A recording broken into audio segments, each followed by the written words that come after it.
right, so we're back here with Florida Keepers, a bit smaller of a panel today, but obviously you guys have probably heard the news about Alligator Alcatraz, that's what they're calling it, the detention and processing facility that's going to be at the Collier and Dade, training airport.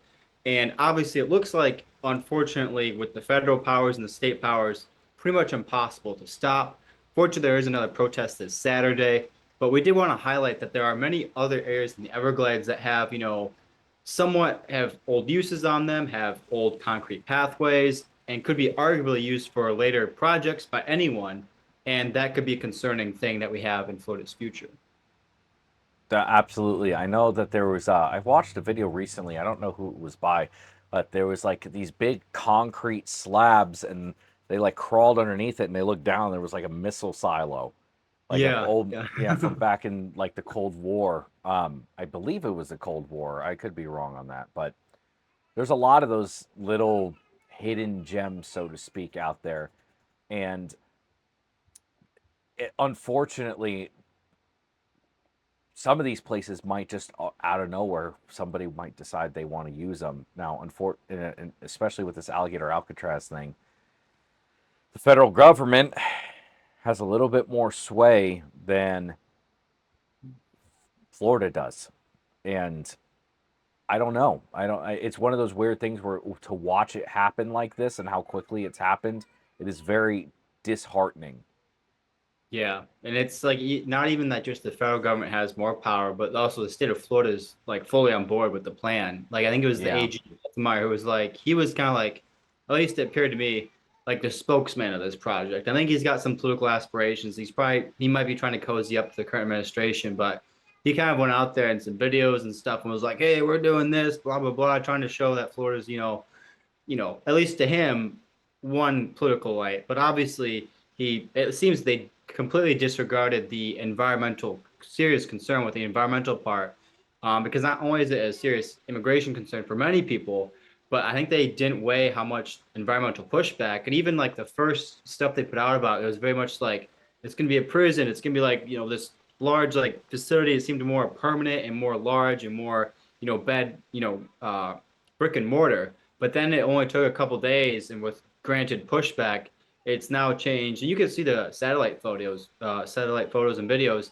and now it's changed to like more of tents, trailers, and that kind of thing. Still not good, but even those last 2 days, 3 days, it's oddly different how they've changed their tone just a bit, not by much, but a bit. Yeah, and I think moving forward, like stuff like this will pop up, and this is one thing I have noticed. The more and more I pay attention to, like a lot of the development are like there are a lot of these around the state. It's not just here in the. It's not just in the Everglades, but like even like right down the road in is it Picayune? Yeah, There's that development that's been going in there for years. It is right in the middle of I it's either just south. I think it's just south of Big Cypress, but you can see it from Google Maps. Like yeah, it like when you cross over 75, it's literally like rows and rows and rows, and it looks like dirt roads, but in reality, they're like building like homes out there. I don't know if you've ever driven out there, but like yeah, yeah. Well, it's some of literally it like, sorry.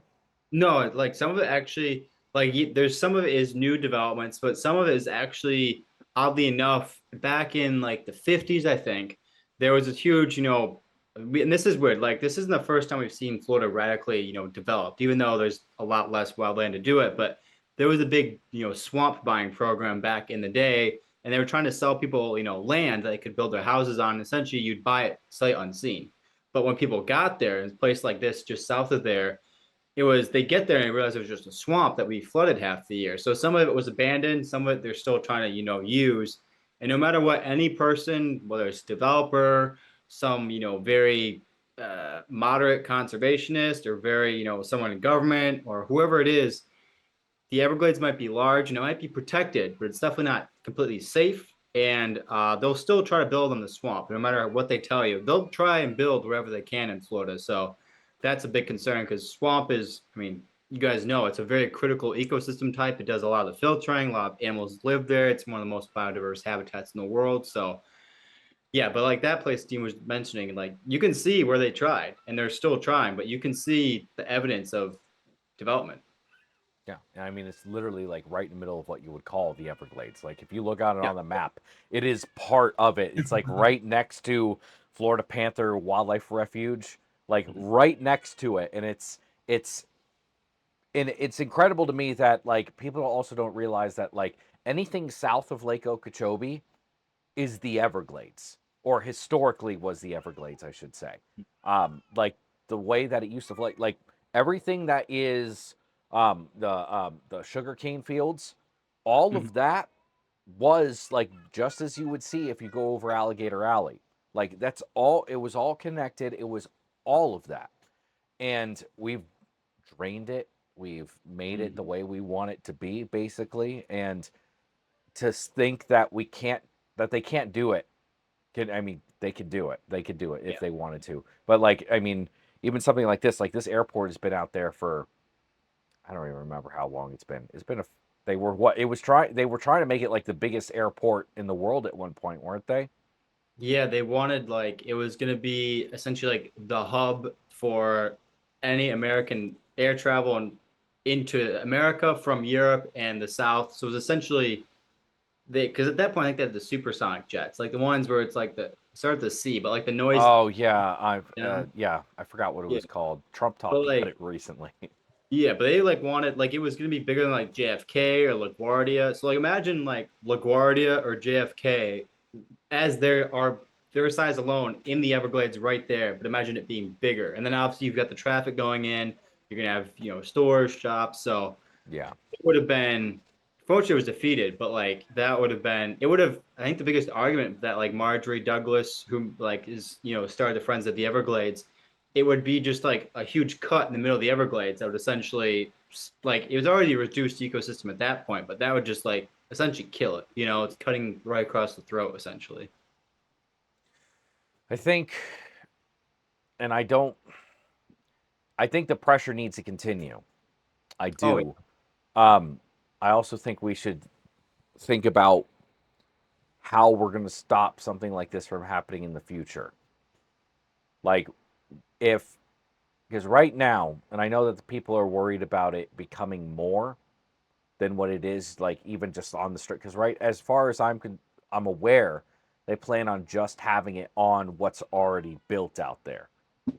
They're not, I don't think they're trying to expand it, at least currently. yeah. Currently, it's just supposed to be because, like, with the tents and trailers, it has to be obviously stable ground that's been leveled, has a foundation. So that's what gets tricky because, like, you could argue that, like, all right, if it's just on the airstrip and the airstrip's not budging, like, obviously, people you every right to not agree with how it's being used. But like, if they stayed in that pavement, all right, it's not as bad, but there's still gonna be the sewage effects, traffic, however you want to put it, for sure. But then it's like, let's say they do this for, I mean, Trump's in office for still a good while. Florida's obviously a border state. It's got a certain set of priorities. They could keep that there for several years if they wanted. And at the end of it, maybe they've added a few buildings or something like that, and then it becomes, all right, we can train just and do like another Miami-Dade County prison. So that's where it's like, all right, we don't want this to start happening here because that's the thing about the Everglades or development in general. Once one gets in almost every case, whether it's one little Amazon factory, which aren't little, but one Amazon factory or one little gas station or one, set of apartments, something will always follow. It's literally 99% of the time of the chance it's going to happen. So, with that being said, like, people need to focus, obviously, like, I'm not telling people that they need to stop what they're doing because I mean it's keep on putting pressure on, um, but also should we like start focusing on making sure that like hey when this is all said and done like that's it no more like don't put anything But else in there like is there any way that we can start moving forward and being like because right now it's going to happen we can yeah. still push back against it. But can we also be like, listen, you see that we care this much because we're still protesting. Mhm. After this is said and done, like, work with us a little bit.